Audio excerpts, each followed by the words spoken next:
Hello दोस्तों, कैसे हो आप लोग? क्या हालचाल और बवाल आप लोग का? I hope so everyone is good. Guys यार, थोड़ा सा जनरल डिस्कशन के लिए मैं ये वीडियो बना रहा हूँ। बेसिकली अब देखो यार, एग्जाम आपके पास में आ रहे हैं। एग्जाम को अब ज्यादा दिन नहीं है, मोटा मोटी 15 दिन बचे हुए हैं। पहली चीज तो मैं ये कहना चाहूंगा, अब मैं कुछ बेसिकली इधर उधर की बातें ना करते हुए पॉइंट पे आ रहा हूँ कि 15 दिन है, आपने आपका बेस्ट देना है। मतलब बस अभी ये नहीं सोचना पेपर कैसे आएगा, टफ आएगा, हार्ड आएगा, चेकिंग कैसी होगी, क्या नहीं होगा। आपने आपका बेस्ट देना। At the end you should proud of your self. आपको अपने आप पे गर्व महसूस होना चाहिए कि हमने हमारा 100% दिया है। ठीक है। अब बीच में अभी ये वॉर लाइक सिचुएशन जब थी, तब अग्रीड कि आपका थोड़ा सा ध्यान भटका होगा, क्योंकि हम लोग भी मतलब ठीक है, हम लोग भी बेसिकली बार बार न्यूज देख रहे थे, बार बार इंस्टाग्राम ओपन कर रहे थे, बार बार देख रहे थे कि क्या चल रहा है क्या नहीं चल रहा है। तो कहने का मतलब वी कैन टोटली अंडरस्टैंड दोस्तों कि आपका ध्यान थोड़ा सा भटक गया था, बट अब वापस से कंसंट्रेशन करने का समय आ चुका है। लास्ट के बचे हुए 15 दिन के अंदर आपने अपने अपने अपनी सारी लिमिट को, अपने होता है ना, हद पार कर देनी है। वो होता है रेस में, जब एंड में हम दौड़ते हैं ना, तो एंड में बहुत ताकत लगा के दौड़नी होती है, तभी हम जीतते हैं बेटा। शुरुआत भले ही किसने कैसा किया है उससे कोई फर्क नहीं पड़ता, बट एंड अगर आप बहुत ताकत लगा के, बहुत जोर लगा के आप करोगे, तो डेफिनेटली आप अपने लक्ष्य तक, मंजिल तक पहुंच जाओगे। वैसे ही आपने एंड में, अभी एग्जाम का एंड टाइम में 15-17 दिन बचे हुए हैं, उसमें आपने आपका 100%, 101% आपने देना है, और मैं कहूंगा 200% आपने देना है, ताकि आपका एग्जाम की ये जो रेस है आप क्लियर कर पाओ। फॉरगेट अबाउट रिजल्ट, रिजल्ट क्या आता है उसके बारे में नहीं सोचना है। एग्जाम हमको बहुत अच्छे तरीके से देना है, बस अभी इसी के बारे में हमको सोचना है। कुछ चीजों का डिस्कशन मैं अभी कर लेता हूं आप लोगों के साथ। तो देखो यार, कुछ चीजें जो हमें ध्यान रखनी है, जो एग्जाम पास करने के लिए बहुत जरूरी है। फिर आप ग्रुप 1 दे रहे हो, ग्रुप 2 दे रहे हो, बोथ द मॉड्यूल दे रहे हो, कुछ भी दे रहे हो आप, एग्जाम पास करने के लिए कुछ चीजें जो जरूरी है उसके बारे में मैं डिस्कस कर रहा हूं। The first thing, the very first thing is what बेटा, आपका आपने पेपर 100% कंप्लीट करना है।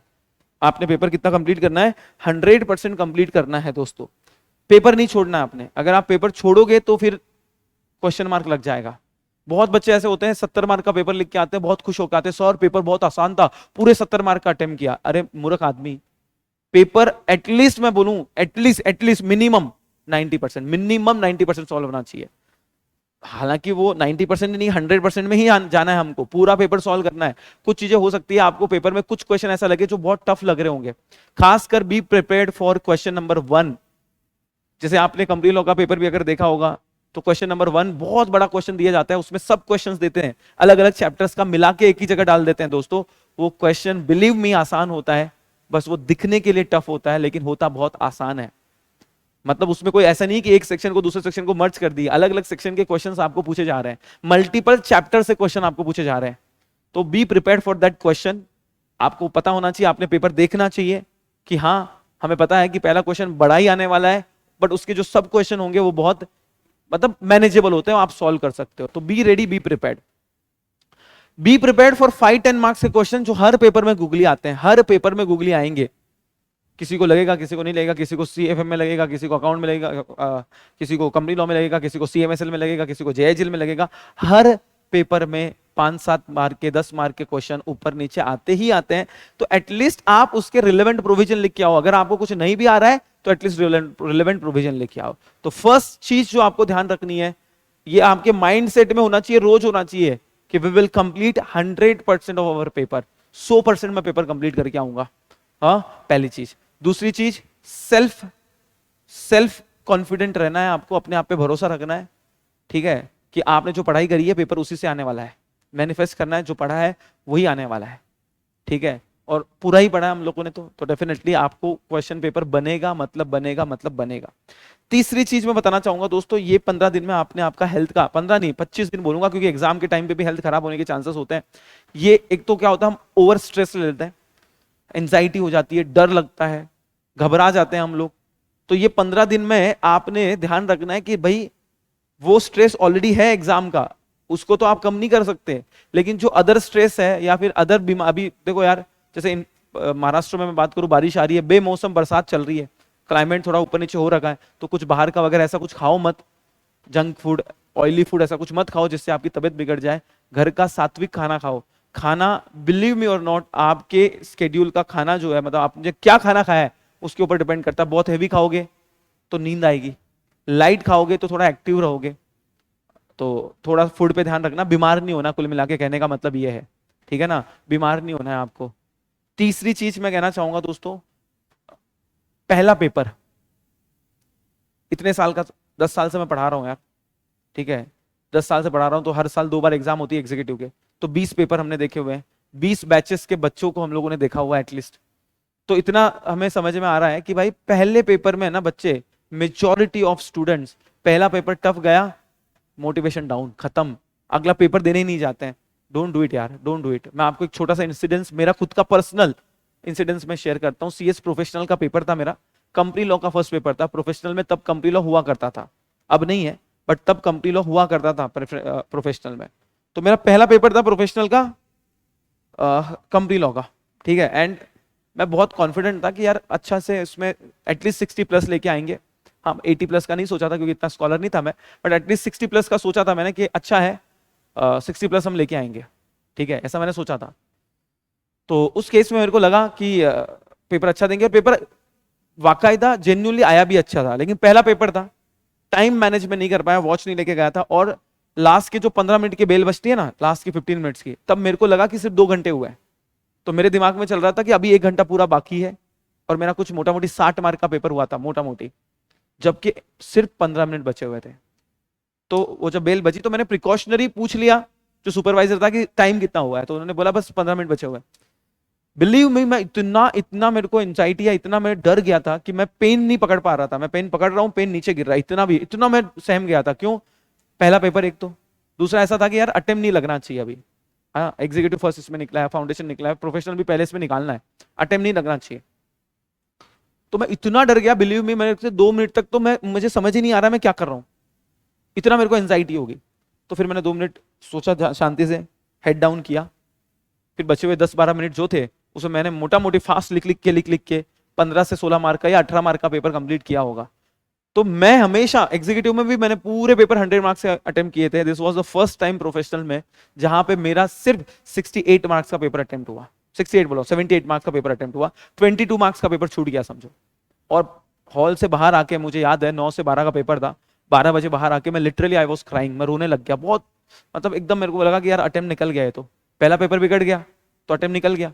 12 बजे मैं पेपर से बाहर निकला, मैं रो रहा हूँ, आधा घंटा पौन घंटा तो वहीं चला, सब लोगों ने समझाया, दोस्तों ने समझाया, ये वो। घर पे पहुंचे 2 बज गए, घर पे पहुंचते पहुंचते, दूर था सेंटर, 20 किलोमीटर, 15-20 किलोमीटर दूर था।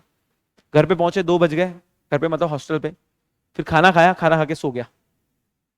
5 बजे उठा मैं, मतलब मैंने उम्मीद छोड़ दी थी, बिलीव मी और नॉट, मैं उम्मीद छोड़ दी थी, मैंने बोला अभी नहीं होगा यार, हाँ अगले ग्रुप के लिए तैयारी करेंगे। और उस टाइम पे 2-2 सब्जेक्ट के एक ग्रुप होते थे, 4 ग्रुप थे 2-2 सब्जेक्ट के। तो मैंने बोला पहला ग्रुप तो खराब हो गया, अब अगला पेपर नहीं देता हूं, ड्राफ्टिंग का पेपर था, अगला पेपर नहीं देता हूं, बाकी के 3 ग्रुप पढ़ता हूं। 5 बजे उठा, फिर मैंने बोला चलो एक ट्राई तो करते हैं, अपने आप को कन्विंस किया कि ट्राई करते हैं, एटलीस्ट छोड़ते नहीं है, कोशिश करते हैं। और बढ़िया 6 बजे एक रेडबुल मारी, और 12 बजे एक रेडबुल मारी। रेडबुल को प्रमोट नहीं कर रहा हूं, बट ऐसे किसी ने बताया था कि रेडबुल से नींद नहीं आती है, तो 6 बजे एक रेडबुल मारी, 12 बजे एक रेडबुल मारी, 2 रेडबुल पिया, ठीक है ना। और सुबह 9 बजे तक 1 सेकंड भी मैं सोया नहीं, मतलब शाम के 5 बजे से लेके सुबह 9 बजे तक, 9 बजे पेपर था, मतलब पेपर देने तक 12 बजे तक बिल्कुल भी मैंने नहीं सोया। और मैंने ड्राफ्ट की प्रैक्टिस की, लिख के मुझे लग रहा है मैंने 100-150 पेजेस लिख दिए होंगे रात भर में। और अगले दिन पेपर गया, पेपर सो गया, इतना कोई अच्छा नहीं गया पेपर मेरा ड्राफ्टिंग का, मेरा वीक था ड्राफ्टिंग वैसे भी, तो मेरे को इतना अच्छा पेपर नहीं गया था, बट आई वाज लाइक कि चलो देखते हैं, बाकी के ग्रुप में तो पढ़ेंगे, पहला ग्रुप नहीं हुआ तो नहीं हुआ। एंड मैंने एग्जाम का रिजल्ट देखा, रिजल्ट मेरा आया, कंपनी लॉ में आई स्कोर 48, ठीक है, एंड ड्राफ्टिंग में आई स्कोर 53, 48 एंड 53, दो सब्जेक्ट का ही ग्रुप था, तो 200 मार्क का पेपर था, 200 में से कितना लाना है, 100, कंपनी लॉ में 48 और इसमें 53, 101 पास। 200 चाहिए था, 100 चाहिए था, 101 पास, कांटे पे पास हो, आपके जैसा ही हूं भाई, है ना। तो कहने का मतलब उम्मीद नहीं छोड़नी है। पहला पेपर ये बहुत इंपॉर्टेंट होता है, गेम चेंजिंग होता है, फर्स्ट पेपर। अगर पहले पेपर को आप टैकल कर लो और फर्स्ट पेपर पे आप मतलब घबराओ नहीं, तो 100% देखो आगे के पेपर आपके अच्छे जाएंगे दोस्तों। तो पहले पेपर में मेजोरिटी ऐसा देखा गया है, फर्स्ट पेपर में टाई फिश हो जाती है, तो हमें वो नहीं करना है। पेपर कैसे भी जाओ, हम आगे के पेपर देंगे और बहुत अच्छे से देंगे, ठीक है। तीसरी चीज, चौथी चीज, do not discuss paper with anybody. हमारी बहुत चुल है हमको, जैसे पेपर कंप्लीट होता है हम बाहर जाके पूछेंगे, अरे रे देख तेरा इसका आंसर क्या था, इसका आंसर क्या था, तूने ये लिखा, मैंने वो लिखा, अरे यार ये था आंसर, बस उसमें होता क्या है, आने वाला जो आपको अगला पेपर है ना, उसमें आपका मोरल डाउन हो जाता है, अरे यार ये मार्क तो आता था, गलत लिख के आया। भाई पेपर खत्म हो जाने दे, पेपर खत्म होने के बाद, सारे पेपर खत्म हो जाने दे, मिल के बैठ के हम पेपर डिस्कस करेंगे किसमें क्या लिखना था, नॉट नाउ। कोई भी हालत में आपको पेपर डिस्कस करना ही नहीं है, नो मैटर वॉट। पांचवी चीज, ये मैं बोल रहा हूं तो इसको इंप्लीमेंट करना है, ऐसा नहीं कि बस सर बोल रहे हैं सुन रहे हैं खत्म। पांचवी चीज और इंपॉर्टेंट चीज दोस्तों, प्रेजेंटेशन। आपको, अब मैं प्रेजेंटेशन के बारे में बात करूंगा तो आपको सही भी नहीं लगेगा कि यार सर आपकी खुद की हैंडराइटिंग इतनी बिगड़ी हुई है। प्रेजेंटेशन ऐसा होना चाहिए कि अंडरस्टैंडेबल, मतलब समझ में आना चाहिए, रीड करने वाला होना चाहिए। इसीलिए क्वेश्चन नंबर बहुत क्लियरली लिखो। जैसे मैं क्वेश्चन नंबर 4 सॉल्व कर रहा हूं, तो answer to question number 4 middle में लिख दो, ताकि जो चेक करने वाला है उसको इजी हो जाए चेक करने के लिए। हम क्या लिखते हैं, वो कॉर्नर में लिखते हैं। Question number 4 A B C, थोड़ा कंफ्यूजिंग होता है, पूरा ऊपर लिख दो क्वेश्चन नंबर 4 ब्रैकेट में ए, क्वेश्चन नंबर 4 ब्रैकेट में बी, ताकि सामने वाले को चेक करने में कोई दिक्कत ही नहीं आए। Next thing, start with your best answer. जो आपका सबसे बेस्ट आंसर है, जो आपको लगता है कि ये मेरे को 100% पूरा आता है, उस क्वेश्चन से आप पेपर स्टार्ट करोगे। फिर आइदर पार्ट ए हो, पार्ट बी हो, कंप्लीट हो तो पार्ट बी से चालू करो, ऐसा मेरा सजेशन रहेगा। सीएमएसएल हो तो पार्ट ए से चालू करो, या पार्ट बी, जो भी आपको अच्छा लगता है उससे चालू करो। मतलब जो भी आप चालू करो, बेस्ट चालू करो, बेस्ट बेस्ट मतलब एकदम एकदम एकदम बेस्ट। ठीक है। नेक्स्ट पॉइंट हमें ये ध्यान रखना है कि यार देखो यार, बिलीव, भरोसा रखो अपने आप पे, भरोसा रखो अपनी मेहनत पे। आपने मेहनत करी है, आपने भरोसा अपने आप पे दिखाना है। आज हम लोग देखते हैं यार, तो वॉर लाइक सिचुएशन था, इतने सारे ड्रोन आए हमारे, बट हमारी इंडियन आर्मी पे या हमारे फोर्सेस पे, इंडियन आर्मी ना बोलते मैं फोर्सेस बोलता हूं, तीनों फोर्सेस के ऊपर अपने आप पे कितना भरोसा था, कितना कॉन्फिडेंस था उनके ऊपर कि कोई भी थ्रेट आएगा उसको हम न्यूट्रलाइज कर देंगे। तो आपको भी अपने आप पे कॉन्फिडेंट रखना है, मतलब आपका attitude like a winner, winner attitude होना चाहिए आपका। ठीक है। सो एंड टचवुड, रिजल्ट भी अच्छा लग रहा है, मेरी नजर ना लगे, रिजल्ट अच्छा आए और आप सभी लोग पास हो जाओगे। ठीक है, मतलब आप जो मेहनत करेगा वो पास होगा, ऑब्वियस सी बात है। तो विनर एटीट्यूड आपने रखना है, और विनर एटीट्यूड से ही एग्जाम पास किया जा सकता है दोस्तों। बाकी अगर हम बात करें यार, तो सिर्फ इतना रखना, ब्लेसिंग रखो, घर वालों की ब्लेसिंग रखो, भगवान की ब्लेसिंग रखो, हम लोग का तो ऑब्वियस सी बात है ब्लेसिंग आपके साथ है ही है। एंड अच्छे से 15 दिन को जियो, मतलब ऐसा होना चाहिए कि 15 दिन मैंने अपनी जिंदगी के सबसे हार्ड वर्किंग 15 दिन थे ये, कि मैंने अपनी जिंदगी में अभी तक की लाइफ में इससे ज्यादा मेहनत मैंने नहीं करी। वो आपका एटीट्यूड होना चाहिए कि ये 15 दिन में मैंने अपने, वो बोलते हैं ना, बॉक्स के बाहर जाके, अपनी कैपेबिलिटी के बाहर जाके मैंने काम किया है। ठीक है। Don't overthink, don't take stress, stress बोलने से कम नहीं होता, आता है, बट कोशिश करो कि फोकस्ड पढ़ाई पे ध्यान दो। जो भी इररिलेवेंट आपको डिस्टर्ब करते हैं, कोई भी हो, उनको अभी के लिए फॉर द टाइमिंग इग्नोर करो, मोबाइल बंद करके आप पढ़ाई करो। सुबह आप स्टडी रूम जा रहे हो तो सुबह जाओ, डायरेक्टली रात को ही घर पे आओ। जो भी एलिमेंट्स आपकी पढ़ाई को डिस्टर्ब करेगा, बी सेल्फिश, यहां पे आपको थोड़ा सेल्फिश होना पड़ेगा। ऐसा नहीं कि दोस्त का फोन आ रहा है, वो क्या सोचेगा, तो उस चक्कर में हम हमारा टाइम वेस्ट नहीं कर सकते हैं। किसी का फोन आ रहा है, उसके बात नहीं करूंगा तो वो गुस्सा हो जाएगा या हो जाएगी, हो जाए तो हो जाए, है ना, बाद में 15 दिन बाद में मना लेना यार, एग्जाम के बाद में मना लेना, है ना। तो अभी के लिए एट प्रेजेंट आपको थोड़ा सेल्फिश होना पड़ेगा, और सिर्फ अपने करियर के बारे में सोचना पड़ेगा। ठीक है दोस्तों, तो लग जाओ, जी जान लगा दो यार, एंड मिलते हैं। Thank you so much, love you, bye bye. और कुछ रहेगा तो मैं वीडियो बना के आपको बिल्कुल आपको शेयर कर दूंगा, but as of now thank you so much, love you, bye bye, take care, all the best, wish you all the luck. 100% अपना मेहनत करो, मिलते हैं। थैंक यू सो मच बेटे, बाय बाय।